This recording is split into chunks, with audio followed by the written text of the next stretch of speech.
and I seen at one of the meetings you and a bunch of the other hemp owners in all black. Oh, you seen So that? I've seen it live. I'm in the Yeah. car, so I'm like, I ain't missing no meetings. These motherfuckers is up to something. Yeah, So yeah, like, yeah. I'm driving on my way to go handle some business or whatever. I'm watching the shit on YouTube live, and I seen y'all come up that joint suited and booted and all black. Meaning all business. I was like, oh, what the fuck is going on here? The all black was because we were attending the funeral of the hemp Yeah. industry, and so yeah, so that was also against the advice of my lobbyist. She's like, they don't like when you put on a show. I said, I don't care what they like at this point. They have to know how big we are, how serious we are. Form of solidarity. Yeah, that was a great moment, I think, because this is a highly competitive industry. But when everybody's money is on the line, you saw people come together, and then from that, there's a lot of collaboration. From bringing all of those people together, I've seen a lot of people's businesses grow from that.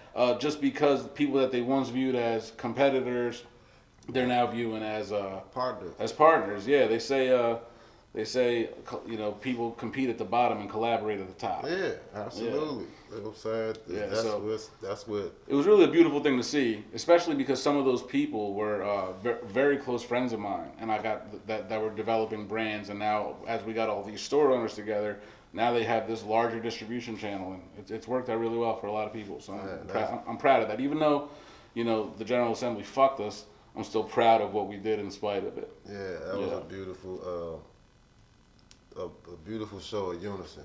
You know what I'm saying? It was cool. So we could elaborate more on like why that was even necessary. Cause like, why this was even necessary. You know what I'm saying? Yeah, man. So look, the first time that the government had made any move at the federal level to address the cannabis plant in any way in 100 years was the 2014 Farm Bill.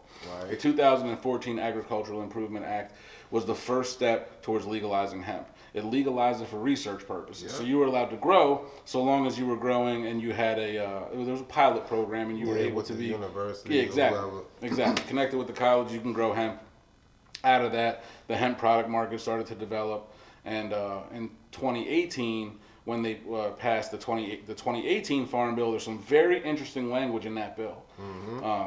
In that bill, in the 2014 Farm Bill, they just said you can have the hemp plant so long as it's less than 0.3% of Delta-9 THC. Right.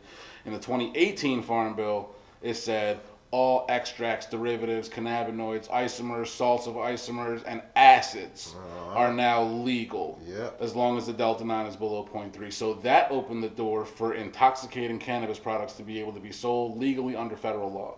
And a lot of people were making a lot of money. Yeah, all this processed a certain way, or had, like you said, had those. Yeah, so checks those boxes. I think what a lot of people don't know, and I hear it all the time, especially as a hemp store owner, is people will come in and say, "Oh, I don't want that Delta-9. I want the real shit." And what people don't realize is Delta-9 is the real shit, right? Yeah. It's just the more scientific term for it. And what a lot of people also don't know is that the raw cannabis flower has very little THC in it until you heat it. Right. That's why if you just eat the bud, don't do shit. Burn off that A. Exactly. To make the THC active. But the A stands for acid. So what the government didn't realize that they did in 2018 by legalizing the acid is they legalized the plant. Yeah. So most bud that you buy at a dispensary, and I even kept a couple of jars at my store just to show the example. You can go and buy a bag of weed from Verano or Evermore or whatever, and look at the COA on the bag, and it's going to show you that the Delta-9 THC is very low. In some cases, below 0.3%, which then makes it technically considered lawful hemp. So the hemp industry over the course of 5 years went from selling CBD and non-intoxicating cannabinoids to developing things like Delta-8. Then learning that the Delta-9 THC concentration by dry weight in an edible, 0.3% of a 6-gram gummy, can be pretty high in Delta-9. So essentially the hemp industry kicked down the door to federal cannabis legalization. And I think people in Congress knew it. I don't think so. Mitch McConnell, this was his fucking big thing, right? He was not with that. Yeah, shit. He's a geezer, right? this fucking guy. He's the guy that froze in front of the camera. Yeah, this was he was championing this bill, but I don't think he realized what he was doing. But I think some other people did, which is why it passed so overwhelmingly. They're like, okay, they're never going to give us legal weed. But if we slide this language in, derivatives, isomers, extracts, cannabinoids, there's no way that you could see that and think that we're only legalizing hemp for industrial purposes.